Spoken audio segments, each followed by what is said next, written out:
Greetings, YouTubians, and welcome back to Wayne Sharp World, where we have finally reached the last day of January, and it just so happens to be a Monday, meaning you know what time it is, Wayne Sharp Week, highlighting the knives that will be in my pocket for the next 5 days. Now, before I hop into that list, I'd like to thank you all for tuning in today. If you like what you see, please do me a huge favor, hit that subscribe button, follow along. I will continue to bring you the content. We continue to get closer to 10,000 subs. We're less than 200 away now, and once we get there, there will be a big giveaway to celebrate that. And I also want to let you guys know, these retailers right up here, they rock, they're awesome, they support my channel in a very big way. If you are looking for any type of knife or EDC item, I highly recommend you check these three out first before you go anywhere else. I got discount codes for White Mountain Knives and Savvi Altus, save 10% off, and DLT Trading is just a damn good shop with a lot of good pieces for you to take a look at and see if there's anything you need. So check them all out. Now let's get right into it and take a look at my carry for this week. And we're going to start off with a very new one. This one here is the Savvi Altus, the newest button lock release from Savvi. If you guys haven't seen it yet, I did post a review of this knife yesterday. So a fresh review, and I'm telling you what, this, the more I fidget with this knife, I wasn't sure if I would prefer a button lock or I wasn't sure if I would prefer a flipper or thumb studs when it comes to a button lock locking mechanism. And I tell you what, this Altus is making a very, very strong case for why thumb studs are better than a flipper on a button lock. I'm really not sure. I don't think I'll ever pick one decisive winner when it comes to that, because they're both great. But I tell you what, Savvi has just absolutely dialed in the detent on this knife. It is so fidgety, so good, so smooth, very nice, smaller, sleek design. Really does kind of, Ray Laconico has nothing to do with this design, but it kind of reminds me of a little bit of Ray. I really, really do enjoy this design. Has very good ergos, an excellent blade with an edge reading coming in around 17, 18 thousandths. The regular deep carry clip, and I really love this burgundy. I called it maroon in my review, and a viewer did correct me. It is burgundy. Burgundy is definitely what I probably should have said. But either way, very, very nice color tone on this knife. Love the way the burgundy and black works together, like the kind of the crackle finish they put on the black wash of the blade. So just a very, very nice piece altogether from Savvi. Definitely a contender for one of those knife of the year spots. Fidget factor is through the roof on this guy, and it is just very, very good. The Savvi Altus. First knife in the pocket this week. Next up, we have another new one. This one's from Kaiser. This is the Kaiser T1, and yeah, this guy just, the action, the power of the action on this blade is just crazy. It feels and sounds assisted. I mean, it just flies out, but it's not. There's no assisting here. Just a little stronger detent than usual, which, like I said in my review of this guy, I have no problem with. I really enjoy it. Middle finger flicking is very fun. Thumb stud flies out with thumb deployment. Very nice, short, deep carry pocket clip on this guy with plenty of clearance to get over any hem. It's kind of like a budget version of a bug out clip, and I really do love it. Along with this micarta handle, it's very nice. Has all the grip in the world. Ergos are very smooth. Nice full 4-finger grip with just an excellent blade coming in at 154 cm. This is EDC simplicity at its finest, in my opinion. I know button locks are going to be the craze this year. You're going to see more button locks, and I'm just as excited about it as you guys. But I tell you what, a liner lock, there's still nothing wrong with a good liner lock or frame lock. I know there's going to be a lot of talk about button locks, but don't totally just pass up on liner locks and other locks that aren't quite as intriguing, as enticing as the new button lock, because this is still such a damn good knife. Coming in at, I think, pretty sure it was $69. Really, really hard to beat $69 for a knife of this, the aesthetics and the quality and the action. Still a phenomenal value. And Kizer is still kicking butt and taking names in that department, in the budget department. So very, very nice offering here from Kizer, the Kaiser T1. Next up, I've got a Wii knife that I just made so much better. I don't think I've shown this to the YouTube side yet. I posted a picture on Instagram. This is the Wii Beacon. You guys know I love this knife. I gave it a lot of praise, except for the pocket clip. I thought it was complete trash, and I still stand by that. Well, I figured something out thanks to another Instagrammer by the name of Lefty EDC. He stuck this pocket clip from a Finch knife on here. It fits perfect. It looks a million times better. Perfect fit on this knife. This is a pocket clip from a Finch 1929, and I believe you could probably use a couple other Finches, but I'm not sure which other ones completely work. This is the only one I tried. I liked it so much, I just rolled with it. So a pocket clip from a Finch 1929, model 1929, and boy, oh boy, it looks good. Gives this knife a whole new fresh breath of life, and this really is with the new pocket clip. Oh, it's so good.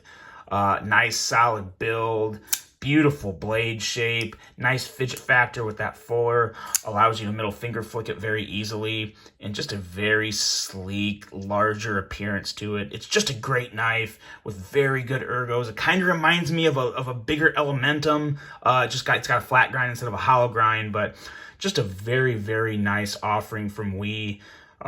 Made better. Unfortunately, I had to do a little of their job for them and put a pocket clip worth of crap on it. But outside of that, it really is a great knife, and I really do love this Beacon. This is probably one of my favorite Wii knives in quite a while, to be honest. It just really speaks to me. It's nice and simple, but just a very, very good size, and everything about it really works in my favor and kind of lines up with what I look for in a knife, especially a premium knife. So the Wii Beacon, the revitalized Wii Beacon with the new pocket clip, is going to be in the pocket this week, and I am very much going to enjoy this one. And second to last up, I've got a Spyderco that I haven't had in quite a while. This here is the Spyderco Yojimbo 2. This one here is a DLT exclusive with 20 CV steel and the tan handles. I keep meaning to either get some type of aftermarket handles for it, or aftermarket scales, or grit dye these guys, but even as it is, I just really love this knife. I like the tactical appearance. I love this super slicey blade with a nice hollow grind and ultra aggressive Wharncliffe blade. And this is, so the Yojimbo 2 was one of the first more expensive knives I bought. I messed around with a lot of budget knives from like CRKT when I first got into knives for quite a while.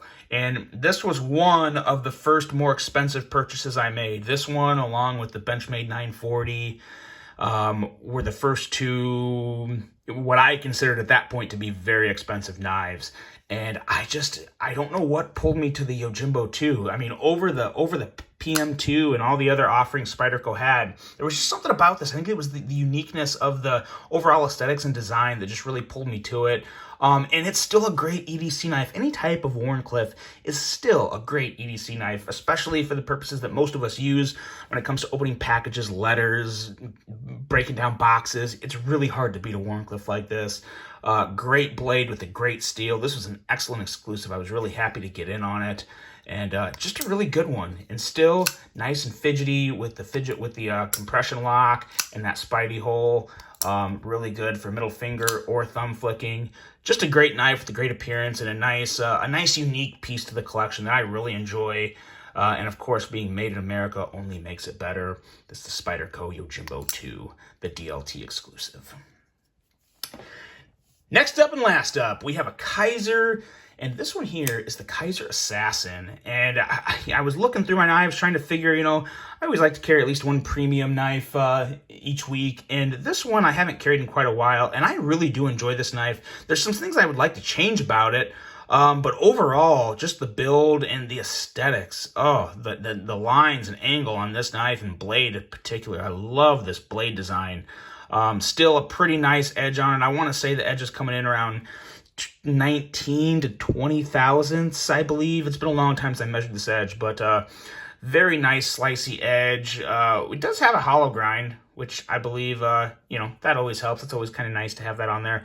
But just the overall feel in hand is very good. This is not a real big knife. We're coming in maybe a hair over 3 inches on the blade.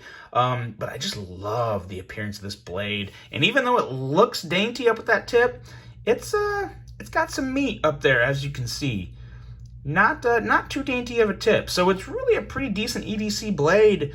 I just wish the jimping on the front flipper tab was a little more grippy.